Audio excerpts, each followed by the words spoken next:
Okay, very good evening to all of you. So this is the final tutorial for Bank and Insurance Capital, happening on the 18th of November 2020. Thank you for coming, everyone. And I have lots to show you tonight. You guys got a photo last night with the stand. Sorry I couldn't be there. Sorry. Apologies for leaving early after I had an appointment somewhere else. He actually asked me to share that picture with you. I'm wondering how I should do it.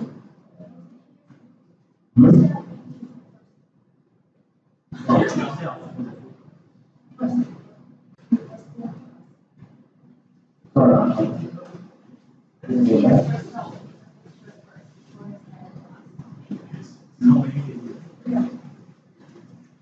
You want me to paste my using my Photoshop.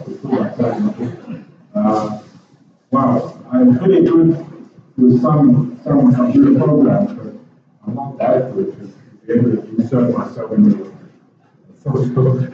But thank you for the idea. Actually, well, maybe I can show you. Yeah, I can show you.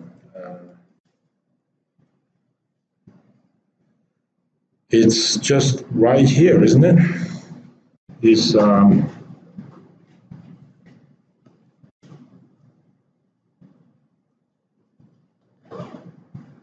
right here. Here you go. That's the one, right? Yeah, so I apologize that I wasn't there. I'm just trying to think how maybe I'll just send it to you by email. Okay? Anyway, so now tonight we're going to go through quite a few things. So on the top of your mind probably is the exam. So I'll talk a little bit about that. I also want to cover other points and kind of tie up the loose ends, if you like, especially with regard to item number 3, the tranching calculation, and also securitization generally. And let me just start by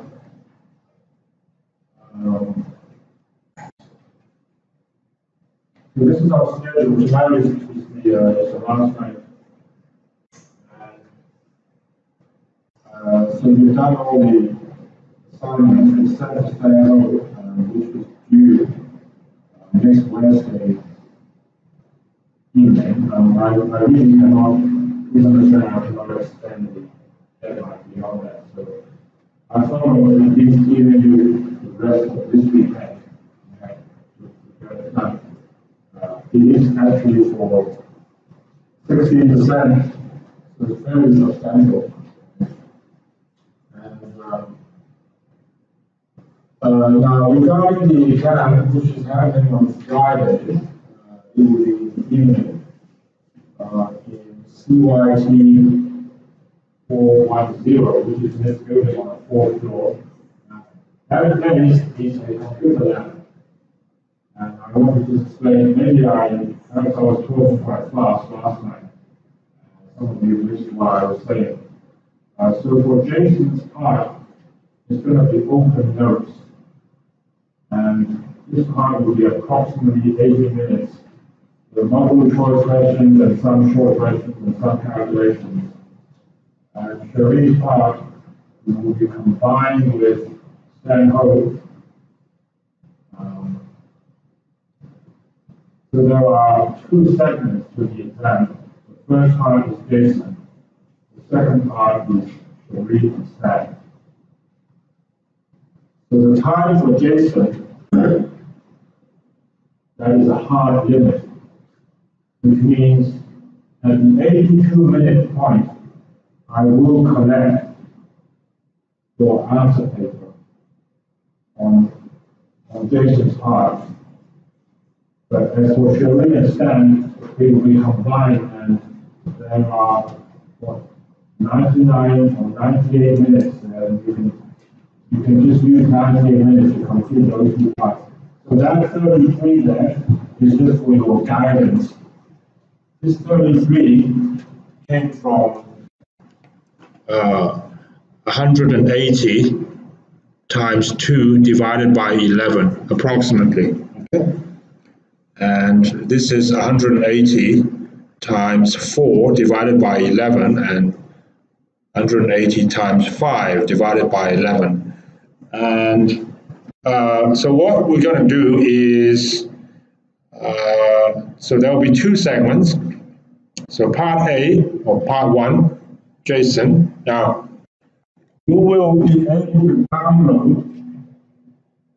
So that is why we are on the computer lab. So there are workstations. So everyone will have a workstation. Please do not bring any electronic equipment. You do not need to, and you do not be allowed to. So you use that workstation. So you log on to the internet, which means you need to have a uni log. You need to be able to access the internet from a uni workstation, including perhaps this one, for example. If you don't have a log on, if you don't know what it is, you don't know the password, do not panic, because you actually, I think, can borrow someone else's log on, at least for that purpose, for that night. Okay? You can borrow a log on, borrow a password. It's a novel log. Okay, so you can at least get into the network, get in your own Blackboard, and you will be allowed to download an electronic copy of Jason's notes. Okay? And I will even let you know what it looks like in advance. So I will post it on the Blackboard. Maybe a few days before the exam. So you know what it looks like, but you just download it on the day. Is everyone okay with that? Yeah? You know what I'm saying? Okay, yesterday you were asking me, are you clear now? Yeah. Okay. So I'm sorry if it was unclear last time. And then we will connect everything like 80 minutes later. And so for segment 2, the Sherry and Stan, you will be given this part either at the 82-minute point, that's what I call the hard limit, okay, or any time before that is also fine. If you just put your hand up and tell me, I have already finished Jason's part, so I will come and collect it from you. I will turn off your PC, okay? And then you can just do the second part. Is everyone okay with that? Yeah? Are there any questions? Everyone is okay? Now, as far as the power this actually.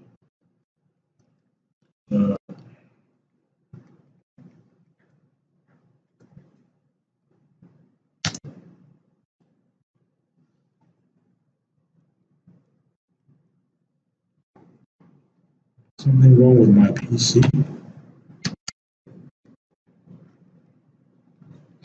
Just hold on a second.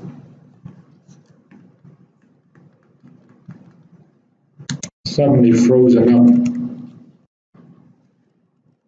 Why is it doing that?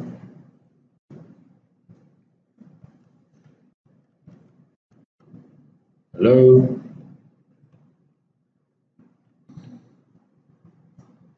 Now, as for the exam, so let me just briefly run through with you what are the things that I recommend you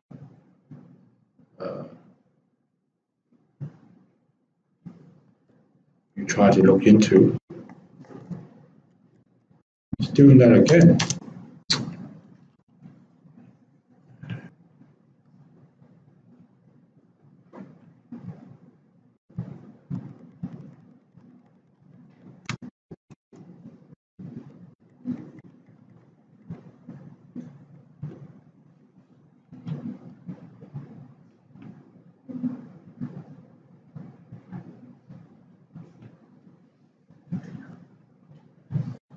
Okay, so what I'm going to do now is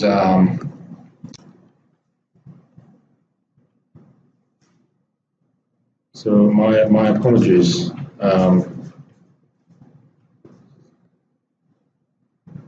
So for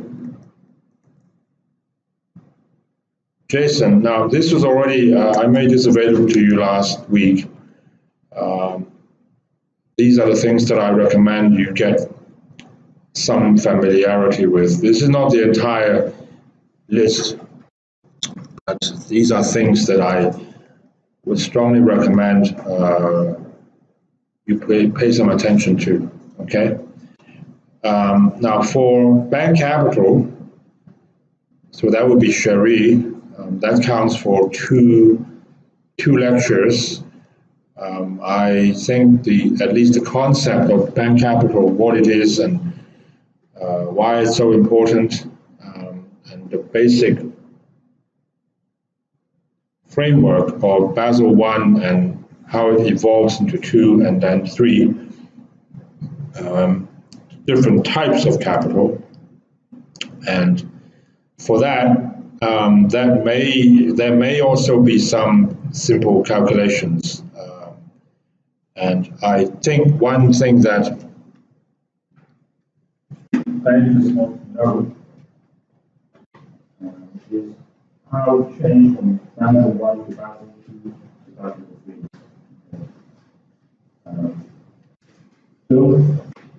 Don't feel you are learning this stuff for the exam, you're not, because it will continue to be useful in the future, even when you start to work.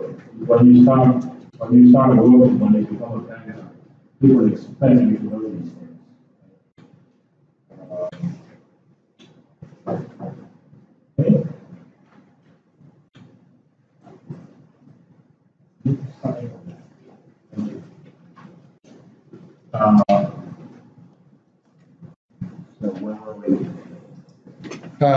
So simple calculations on capital adequacy, credit derivatives, and how they are treated. I think we covered that at one point in one of the tutorials, I remember clearly.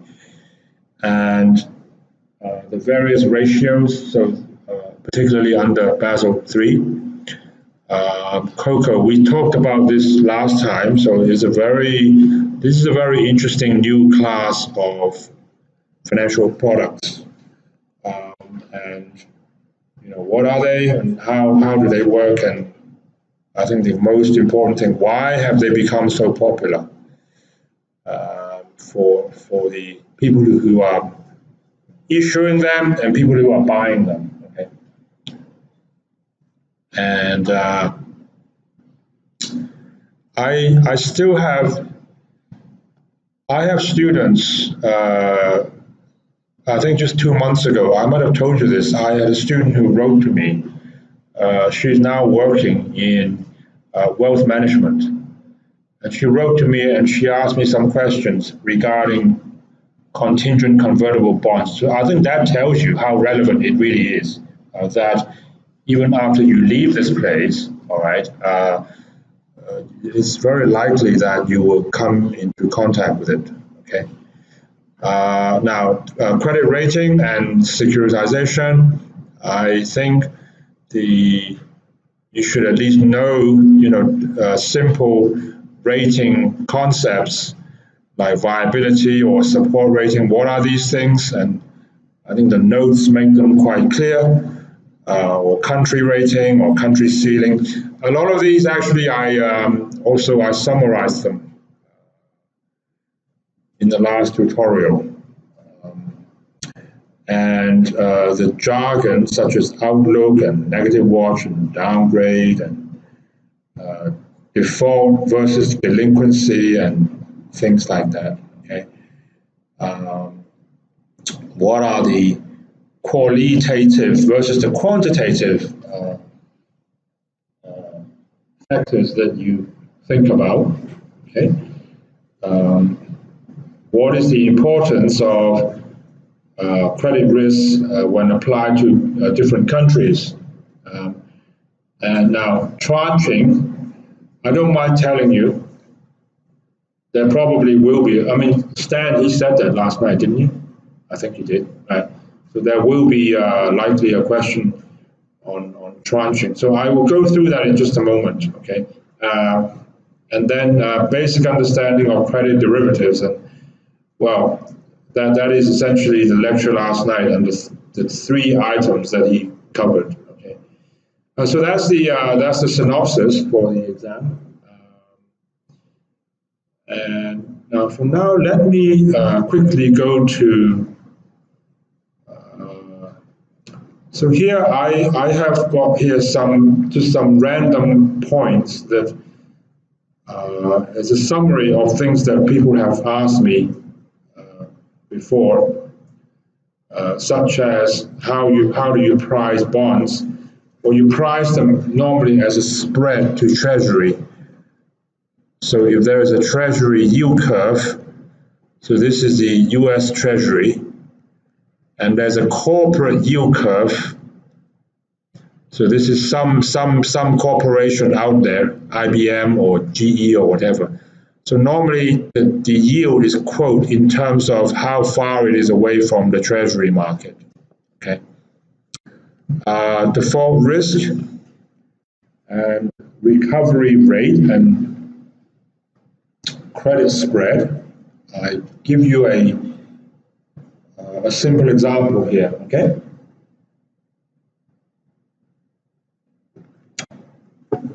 Let's say you are looking at the bond of a certain company, and you estimate that if this company was to default, if they default, then you are going to run a loss. Now, when you invest $100 in a bond, in a company,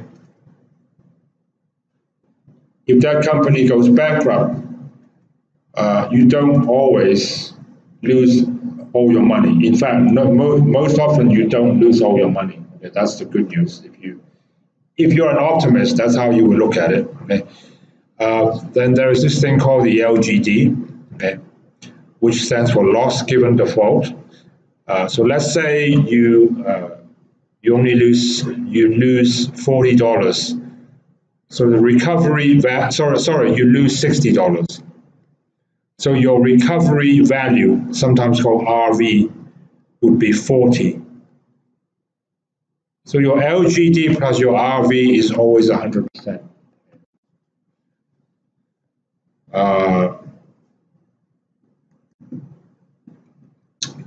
Let's say you think that in the next year, the chance of that happening is around 1.4%. Okay? So that is the probability of default. Now, how are you going to lose the money? It would be, or how are you going to find the expectation of your loss? Well, it is the probability that something happens multiplied by your actual loss if it happens, okay? So the credit spread quite often is calculated this way. So they think of how much you may lose if there is a default, and then the chance of that happening, and this is what you are compensated for taking that risk, okay? So that's a very simple demonstration of what credit spread actually means, okay? Is everyone okay with that? Yeah. These slides are already online in Blackboard, so if you want to have a look at that simultaneously, okay, feel free to download. Now, some of you are asking me about good versus bad corporate governance. So from the point of view of bondholders, just expand that.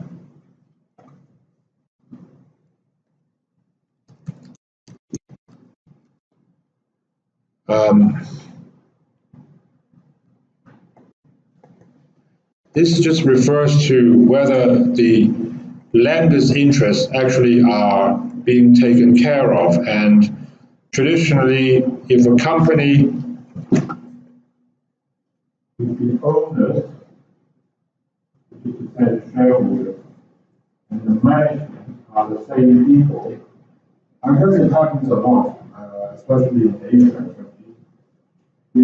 Some overseas market, it is not so common. The shareholders are one bunch, and the management is another group of people. But if the owners are also managing the company, there may well be an incentive for the management to favor equity holders instead of bond holders. That's the point that he's making here. I think this is actually quite a complex issue.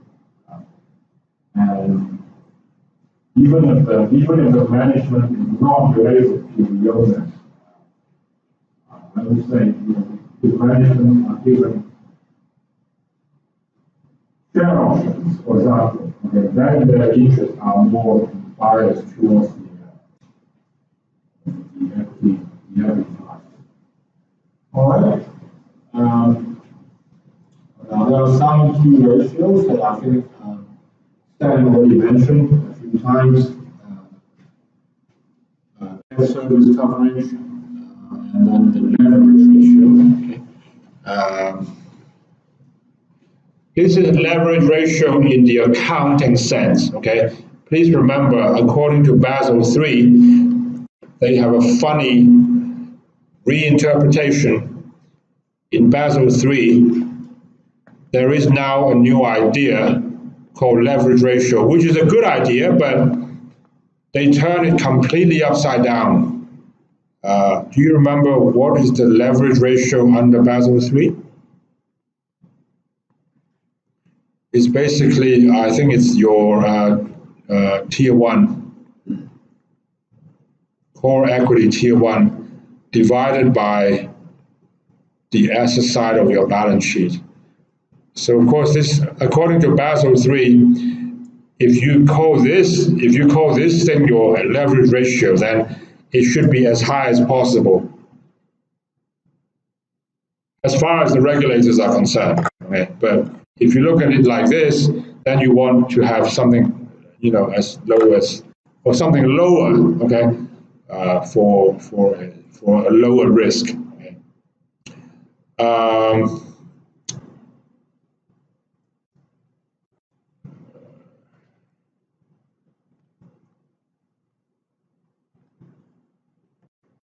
This measure is more relevant when debt is amortizing.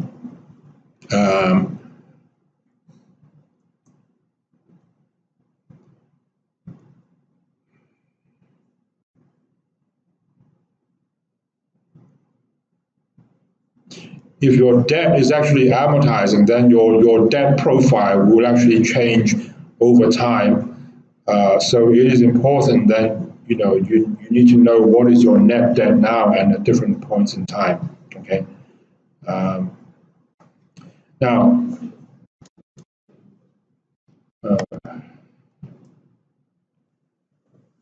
so difference between delinquent and default, well, it's just a matter of definition.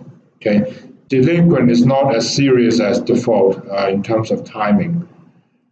The difference between qualitative and quantitative, so I think Stan Ho explained to you why numerical inputs are much more important when you are talking about lower quality borrowers, because just a tiny amount of cash flow problems, can really push them over. So when you are tight and things are not looking good, numbers are really far more important. Okay? But if you are good quality, then numbers are less important. If you are AAA, whether you are AAA or AA plus, then the numbers are not as crucial. Okay, so the ratings cliff, which I explained last time, is part of this. Okay, now payment priority. This is when how or who should get paid first, depending on whether a company is still running or not. So if it's running, then it's interest to the senior bondholders, and then principal, and then interest to the subordinate. If a company is in default, if it's in default, if it's still running, oops, how come the last one was not there?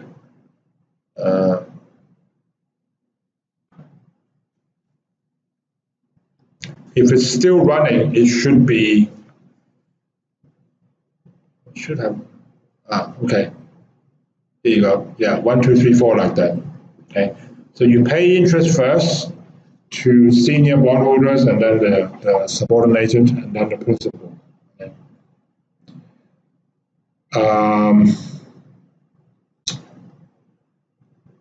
Now, for securitization, I want to actually go through.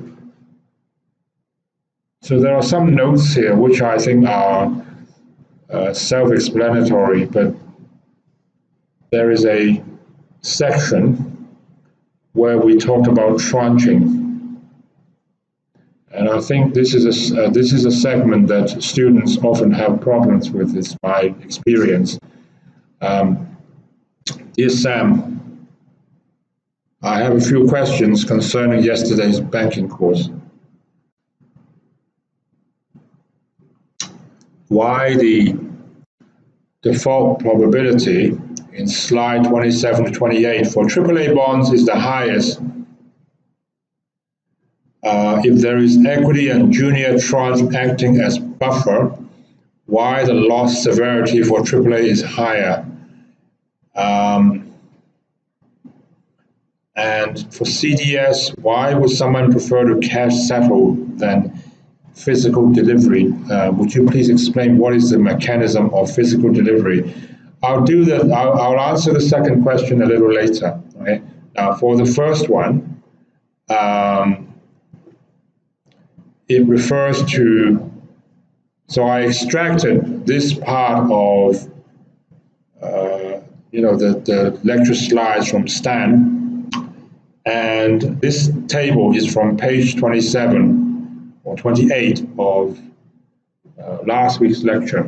Okay, and this is the question: why is it that you have a default probability table, and when something is rated AAA, it has a higher probability of default compared to AA?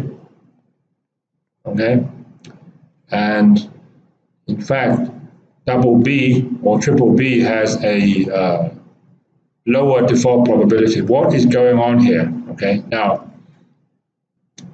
let me explain to you how that works. Okay.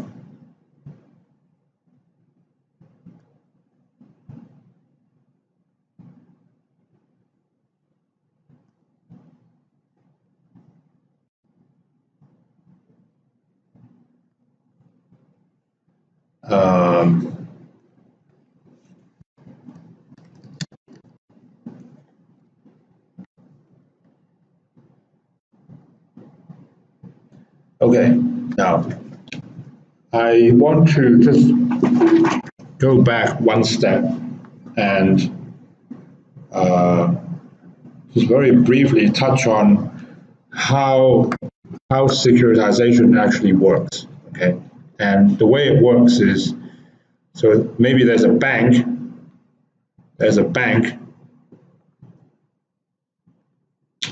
and they will sell their mortgages. So it could be thousands of mortgages, and they will sell them into a special purpose vehicle.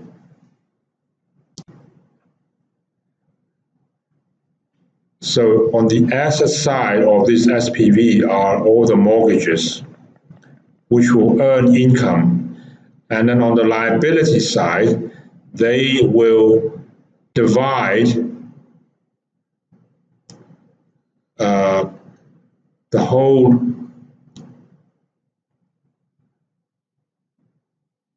right-hand side into different tranches. Now, this is what's called tranching. So this will be, I guess, a senior tranche.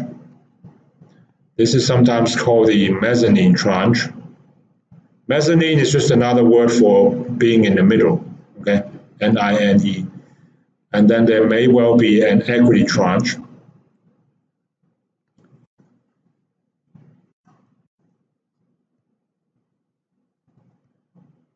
Is everyone okay so far? Are you still with me? Okay? Now, the moment I lose you, you just put your hand up and let me know something you don't understand. All right? So everyone's still okay so far. Yeah.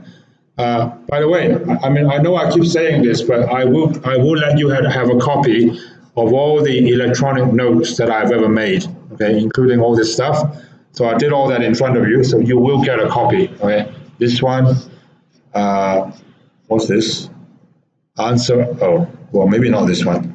There's nothing here. This was when you did your quiz, okay? If something is useful, okay, I'll let you have it. So including tonight, but take pictures if you want, okay? So you want to tranche it, and there's a lot of freedom how you do it, all right? There's a lot of freedom. So you can actually call your senior tranche AAA if you want. And if you want to do that, the proportion of AAA out of this whole thing, okay? So if you call this X, and you call this Y, and you call this Z, okay? So if you want the senior tranche to be AAA, all you got to do is you go to a rating agency, you show them your mortgage portfolio, and you tell them, I would like to structure a securitized transaction where the senior tranche is targeted at AAA, okay? If you do that, the rating agency will tell you, well, in that case, I think we think the subordination, okay, would need to be, let's say 6%. Okay, now I'm going to come to, you might wonder, where did that 6% come from? Where does that number come from? Okay, I'll tell you in a minute. Okay, now you could say correspondingly, okay, we don't need AAA, we just need AA. Okay, now you can do that, and then the rating agency will tell you, well, if you want to securitize a deal and you're going to issue a tranche which is only AA, okay, then you only need a subordination of, let's say, 3%. And it really is up to you what you want to do. Now, you can see that if you do that, if you have a AAA tranche, so the AAA will be 94, and if you have a AA, if you start with a AA, so the AA will be 97. Okay. Now the interesting thing is, so if you have why would you want to issue a AAA? Because you will be able to pay investors a lot less. if something was AAA. But then guess what? Here, you have to pay them more in the subordinated tranche. So here you pay less, but here you pay more. Okay, now compared to this, in a AAA, so here only 3% is subordinated. So you don't need to pay so much, the subordinated guys. Okay, but here now you are going to be paying 97% of AA, which will be higher than AAA. So it's a matter of balancing, and there are different ways of structuring. But anyway, so let's say you go for AAA, all right, and they will tell you, well, in that case, you need 6% of subordination. Now, what does that mean? That means whoever is beneath you, whether it's mezzanine or equity or whatever, this portion has to be at least 6%. And they will be the ones taking the first loss. Okay? That's what it means. So so these guys are the first loss taker. Well, the first loss is actually the equity one, and then followed by the mezzanine, and then finally it's the AAA. Okay? Is everyone okay so far? Okay, now where does this number come from? 6%. That's the question here. And to calculate that, what people do is, so first of all, there is a loan amount, and I think in the example that Stan Ho was using, there was just hypothetically, $1 million borrowed, and then there are assumptions on how much you will lose if there is a default. I call that 2A, and 2B is the probability of that happening, probability of default, sorry, PD, probability of default, okay?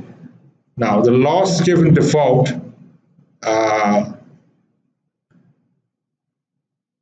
let's just say it's 600,000. And then there's a probability. What should that be? And here is when students very often get confused. Now, if you want AAA, the probability is actually 4.8. But if it's AA, it's 3.6. Let me just take these two numbers. Don't worry about the other ones. Let's just take these two, okay? And I'm going to come over here. So probability for AAA is 4.8%, whereas for AA is 3.6%. Now, what that means is if you want your tranche to be rated AAA, the rating agency will require a cushion here. And the higher the rating you are looking for, the bigger the cushion. So in other words, the rating agency is not saying that a AAA rated tranche would have a 4.8% probability of default. They are not saying that. They are just saying you use this number if you want a AAA rating, okay? Now, it actually makes sense now when I switch over to the calculations, and I think it's easier to relate this to you. And have a look at this, all right? So what they're doing is So Stan already gave you this. Okay, so this is what he gave you for the AAA, all right? So let's just take a look at that. Now, so there is okay, so this one is based on a loan valuation, loan to value ratio of 60, okay? So you are looking at number 7.7. Now, let me show you where that number came from. Okay, so you are looking at this number here, okay? Because the LVR is actually corresponding to this row here, not the row above. So first of all, you grab this number here, 7.7, and you say to yourself, well, the loan is for $1 million, and if there is a default, then I think this stands for market value decline. So MVD, okay, 66%. So the property will be only worth like 34% of the original value. There are other costs that are involved. So first one is all the admin costs, and you actually lend them some money. So you lend them $1 million, and you just assume, so you need to fund that for 18 months. And if you assume that interest rate was 12% per annum, then for 18 months, it's going to be 18%. But you didn't lend them $1 million. You lend them $600,000. So you lend them $600,000 over 12% per annum, and then a year and a half. Okay, so this is basically the interest cost you would incur when your asset is earning nothing. Okay, so it's non-performing. That's the 108,000. Okay, so when you calculate all that, so you lend them the money, and this is the decline in value less the carrying cost. Now, so your recovery value end up will just be 182. Okay.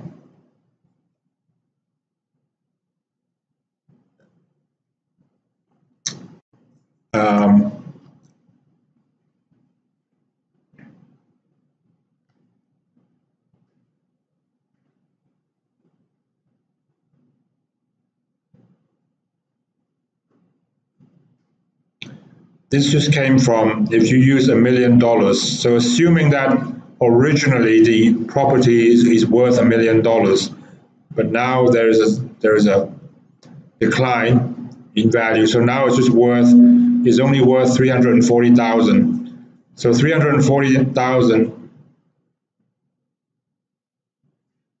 minus 158, okay?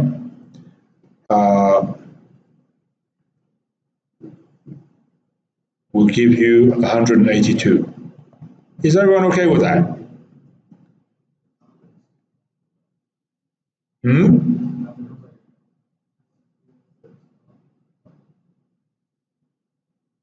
The number is not, which number is not correct?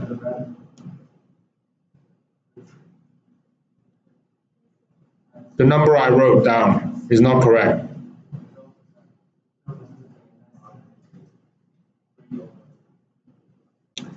Sorry. Yeah, this should be times 1.5. Sorry. Yeah. Is that what you mean? That's what you mean? It is now 3/2. It's 1.5. It's okay? All right. Sorry, it's kind of getting late for everyone, I know. Now, so what we're saying is this property was originally $1 million, but when things start to go south means when things start to go wrong. Okay? I expect that given this probability here, I am going to end up with just 182. Actually, this probability does not appear as a player until the next page, okay? Now what we do is, so your original loan balance was 600,000, and now you expect that you're just going to recover 182. So what will be your loss? Well, this is kind of your LGD. This is your LGD, loss given default, is 418,000. So your loss severity is just the loss that you may experience divided by 600. Okay, so this is equal to 69.67%. Okay, now here's the part where the probability, default probability, is actually relevant. You take this number, the loss severity, so for every dollar you lend out, you expect that if there is a default, you will end up losing like 69 cents. And the probability of that happening is 7.7. And as a result, you want to have what's called CE, which stands for credit enhancement. And this idea actually has some parallel to the credit spread concept I told you just 10 minutes ago. So you just multiply the two. And the rating agency will tell you, all right, well, if you want to have a AAA tranche, then the investors below you have to come up with at least 5.36% of the entire deal. Okay? Now, you can see immediately that if you don't want a AAA, then you will not be using 7.7. If you want a single A, you would only be using 4.2, for example. Then when you get to this last step here, what do? You multiply 69.67 by, what was that number again? 4.2, beg your pardon. Okay, so you multiply this by 4.2, and you're going to get what's 69.67 times 4.2%?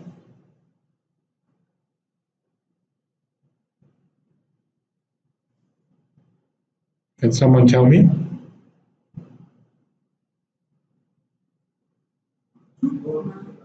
2.9. Okay, so the single A equivalent credit enhancement would be somewhere around 2.9%. So that is just another way of saying, if you have a securitization deal and you go and talk to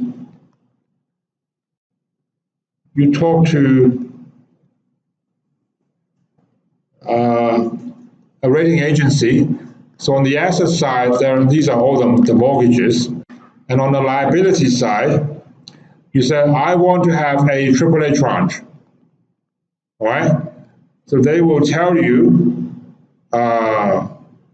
that you need to have 5.36% under. We don't care what it is. We don't care whether underneath here is AA, single A, triple B, whatever. Okay, it has to be 5.6 below you. But if you don't want this, if you just want single A, then the requirement is a lot less. So you are less protected. So this becomes 2.9. This becomes 2.9. So you are less protected, but you get paid more. You will get more credit spread for taking that risk. Okay? Are you with me so far? Now, Now is a good time because he actually asked you to determine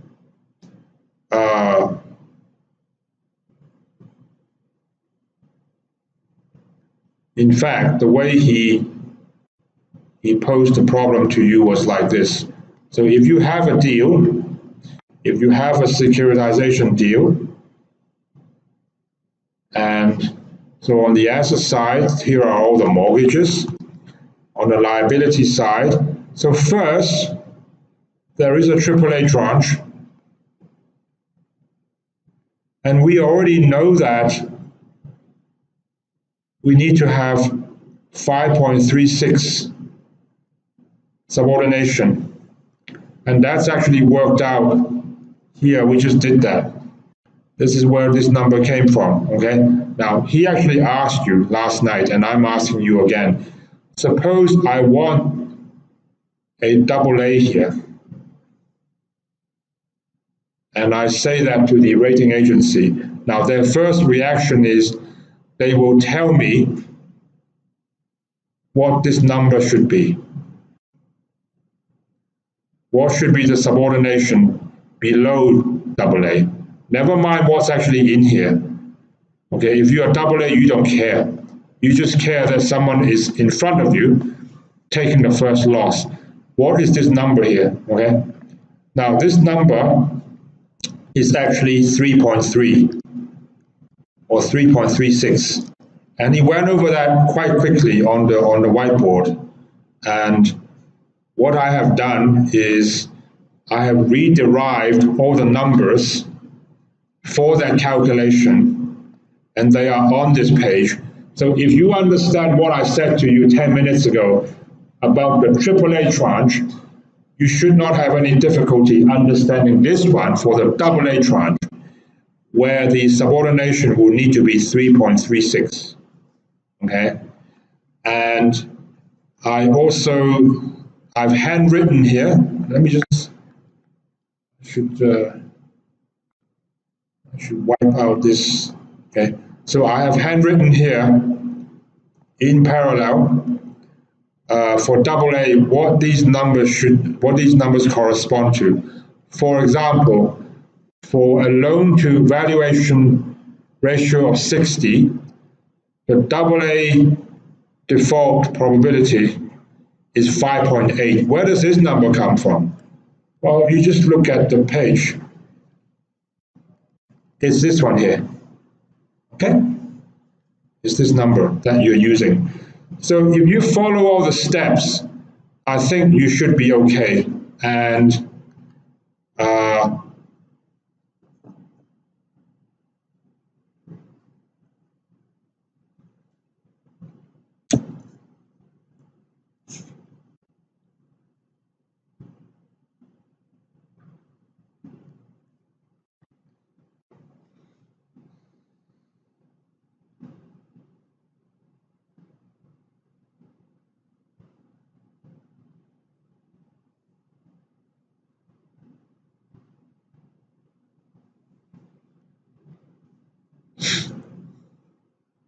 so this is an example of just working out what would be the damage for a AA rated tranche.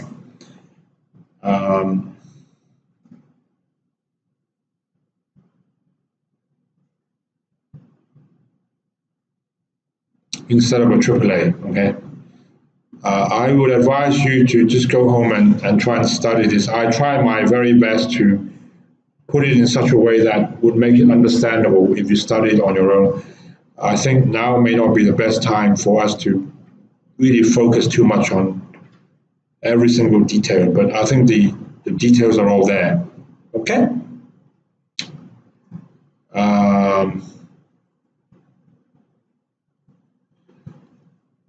Now, for credit products, I think just knowing what is a CLN or first to default basket, and I did explain that earlier to you. And if in doubt, please just go back and look at the notes for those.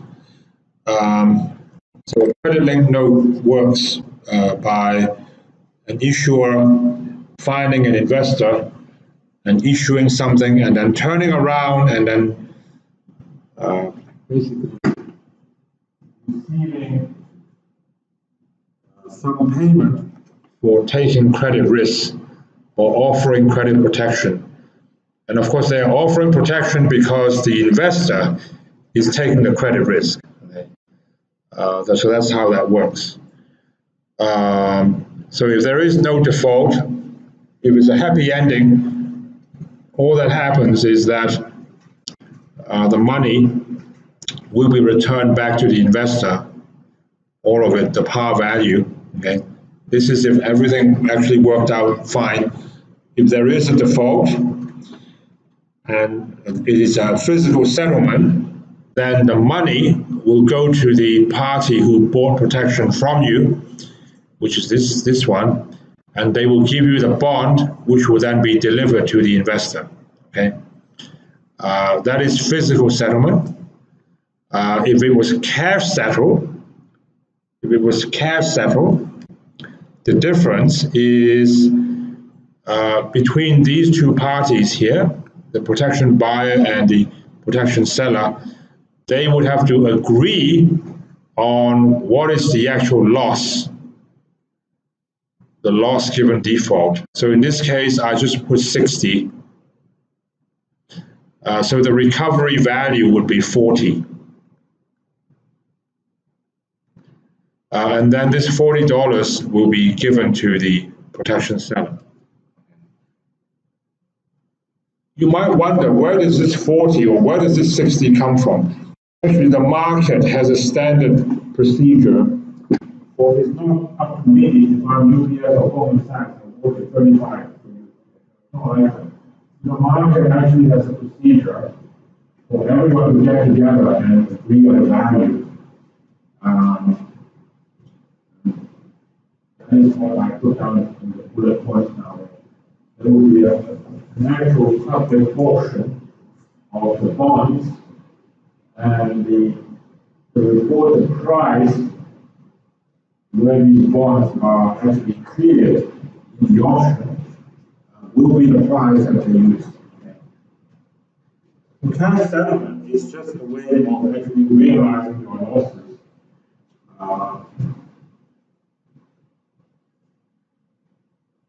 This goes back to the question that was asked. I'll show you the question again. The question is,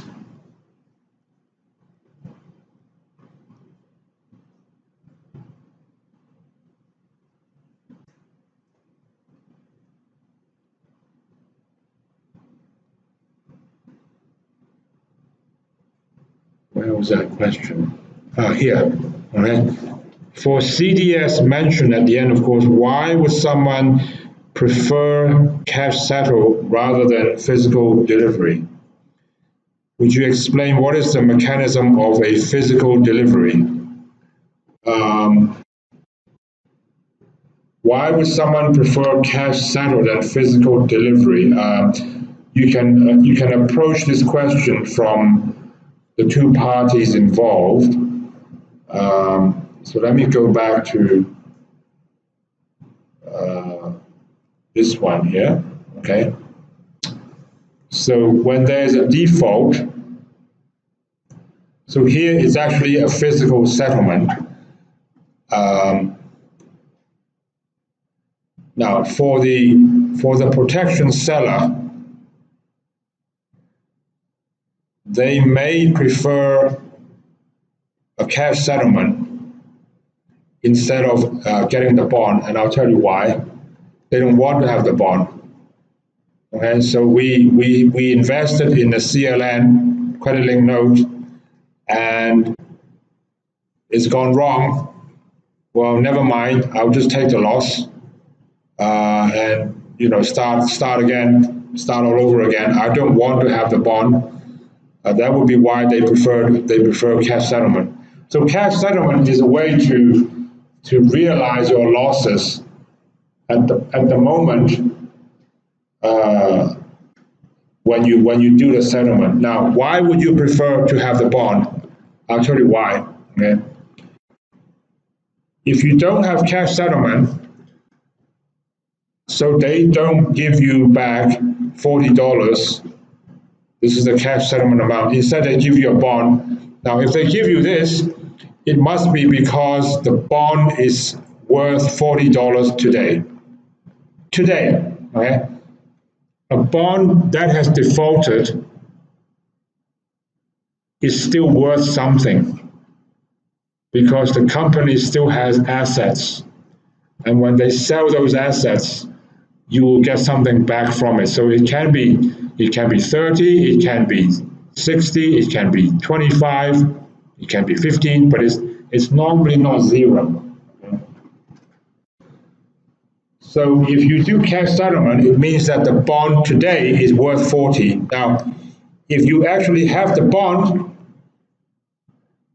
maybe today is worth 40, but next year it could be worth 50. You never know. Liquidation of a company is a long, drawn-out process. It takes a long time. And if you are patient, and if you are happy to wait, okay, you don't have the money. Okay, the cash settlement, one good thing is I have the cash. At least I have some cash, okay? But here I don't have the cash. I just have a defaulted bond, but maybe the value can rise. Okay, that would be why you prefer to have physical delivery. Now, for the guy on the other side, why would you prefer cash settlement? Well,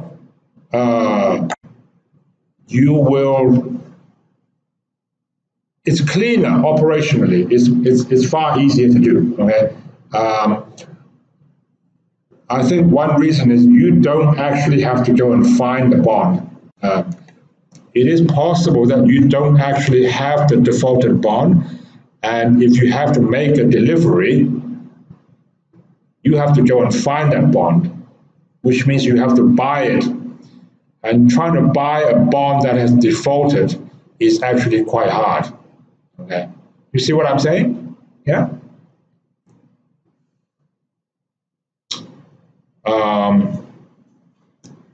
So the mechanism of physical delivery is just you try to go to the bond market.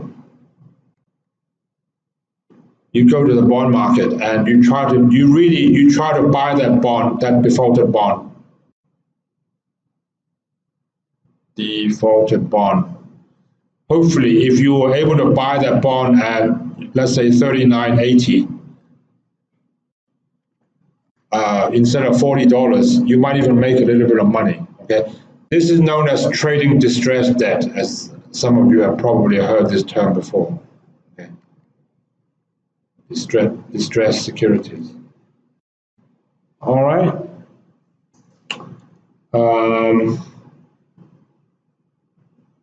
Now, what else can I say?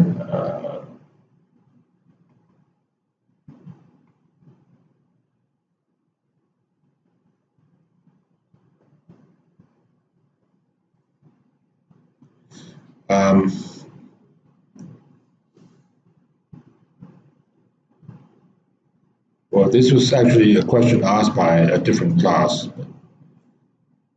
Are you interested to know the answer?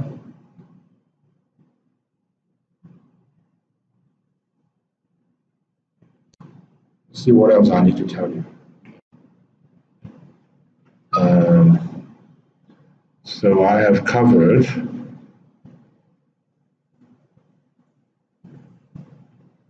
we've covered quite a lot of ground today. Okay, let me just summarize what we've done. So we did a bit of housekeeping. I talked to you about the exam. We covered a number of specific points, mainly related to Stanhope's material. We talked about tranching, securitization. There are some slides that I have prepared It really just gives you an idea in case that you are new to this topic. It tells you a bit about what securitization actually is and how it helps you to optimize your balance sheet.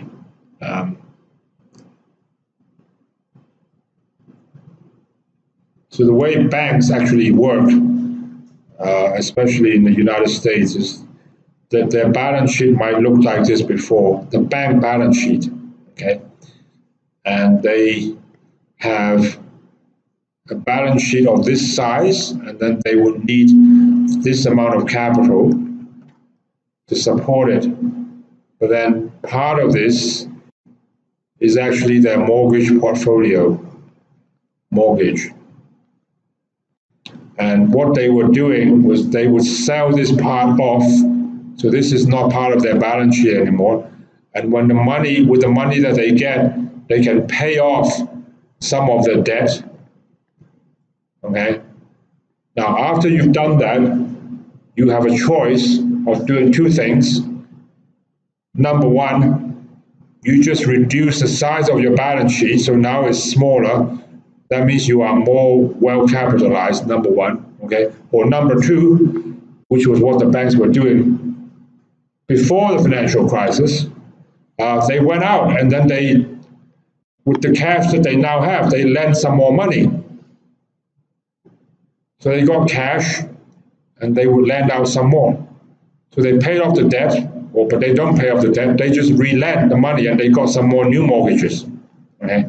But you could actually reduce the size of your balance sheet. You can do that.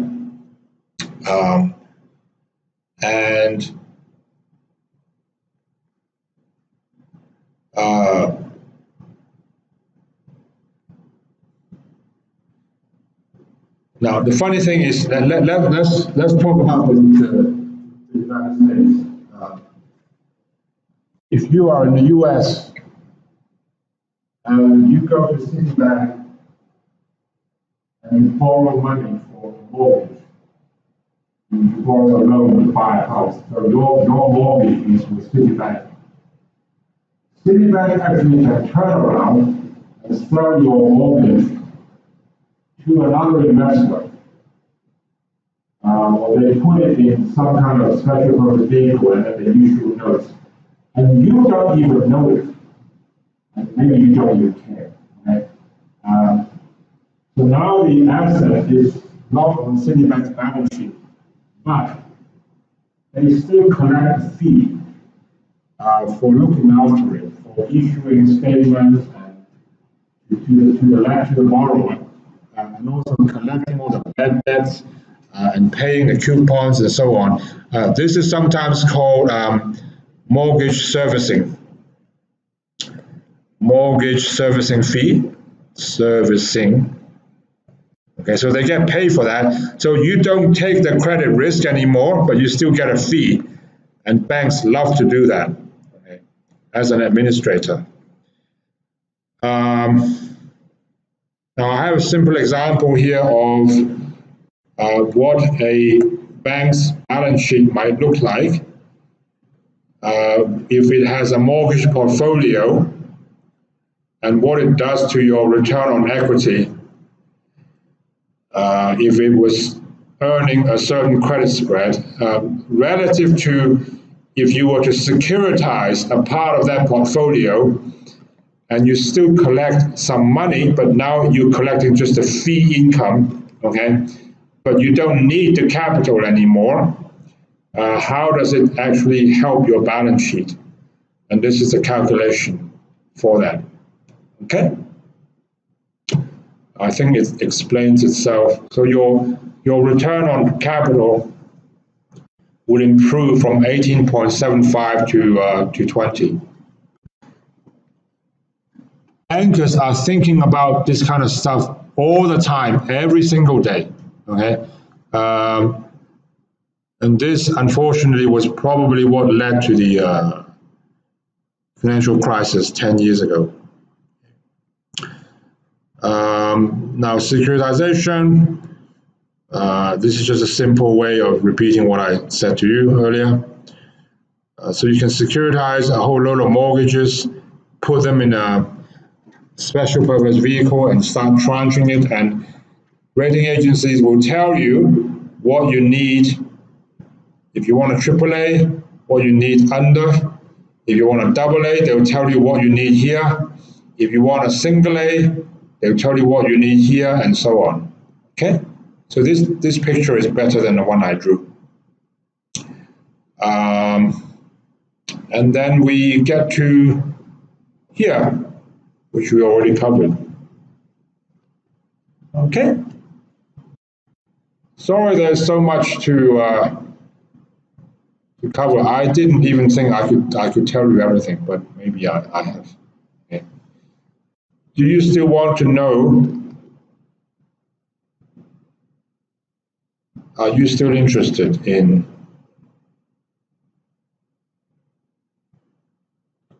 this question? If you're not, I'll let you go. Okay. Can you explain in more detail why so many banks were bailed out, but the Lehman Brothers were not? Well, you never know for sure. One thing that I do know is that the guy who was running Lehman Brothers, the CEO, he was actually quite unpopular with the U.S. government and regulators. Although that shouldn't be a reason, okay? It's nothing personal. It's all business. That's what they say. But sometimes you don't fully believe it. But I tell you what, if you look around, there was an interesting piece that I found in the New York Times. This is going back a couple of years. And according to the New York Times, and you can actually find this article online, I think it's still available.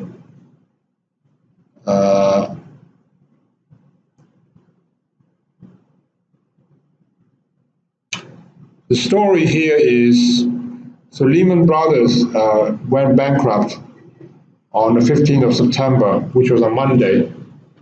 And the weekend before that, there were emergency meetings in New York between the Federal Reserve and government officials and a lot of other Wall Street bankers, except Lehman Brothers, who were not invited. Some analysts actually prepared a plan, a proposal, an analysis, call it what you want. Okay? So they had a plan, they had a proposal on how Lehman Brothers can be saved if they want to. This is the story of that. That proposal was never even discussed during that meeting. Okay? Now, I'm wondering, they will never tell you, looking back, whether they regret, whether the regulators and the government officials, I wonder if they actually regret letting Lehman Brothers fail.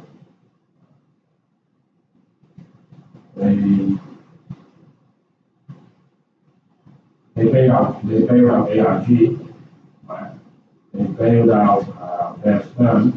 They asked JP Morgan to take over Bear Stearns.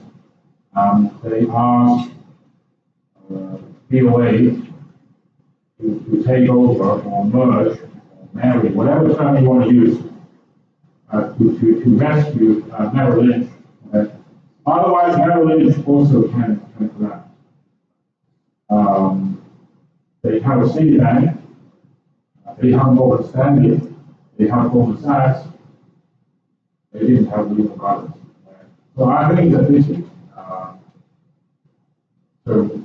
is a story that they never even discussed that.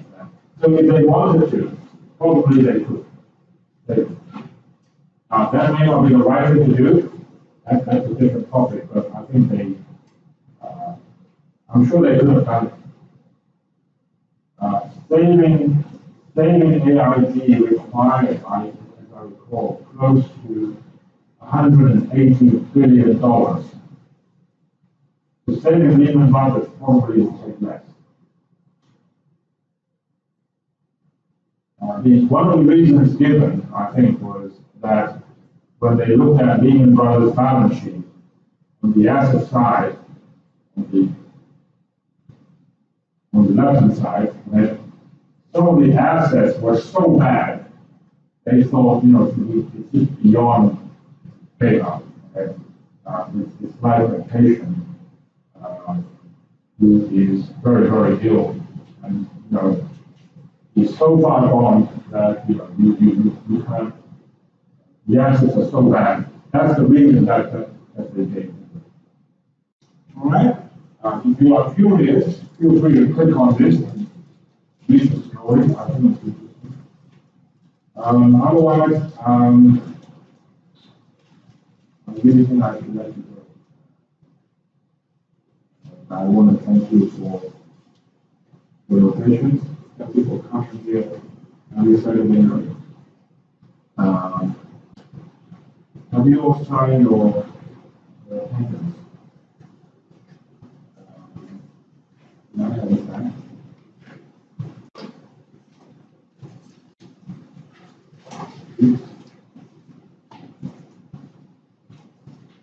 That's it. Thank you very much. So you are fully done. Thank you again.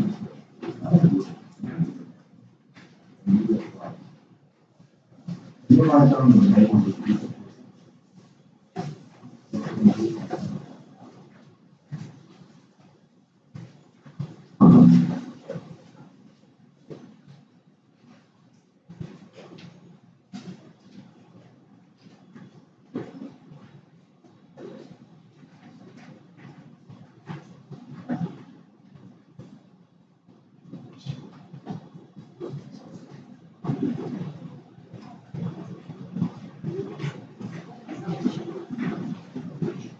Thank you very much. Have a nice evening.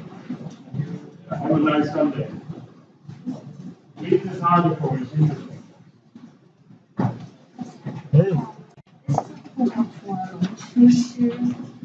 啊